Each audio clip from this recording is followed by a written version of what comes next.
Learning to read a recipe so you can bake a cake or grabbing a map to explore Vancouver seems simple, right? But to newcomers to Canada who don't speak the language or maybe even are completely illiterate, these pose immense challenges. And that is why volunteers in Vancouver are being trained to be immigrant educators. How was this lesson for you? Was I speaking too quickly? Was this lesson interesting? Those things. Teaching how to be a teacher. Maury Ford has 10 hours to help 18 volunteers learn how to teach English to women newly immigrated to Canada. We don't have a set curriculum. We try to figure out what does Mom need and what does Mom want to learn about. And that's why it's a 10-hour training program.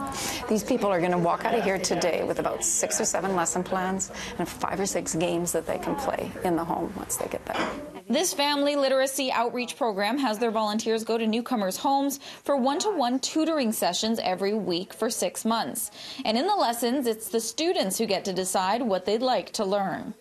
She was wanting to learn how to computer skills, and this high school student taught her in 2 months how to use the computer.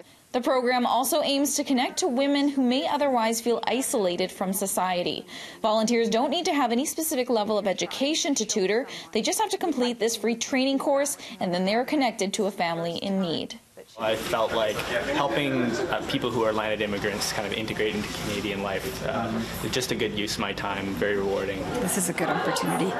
And I also wanted to give back because my mother didn't really learn to speak English very well, and as I was a child and I couldn't really help her, so I feel like I want to go back and kind of fix that.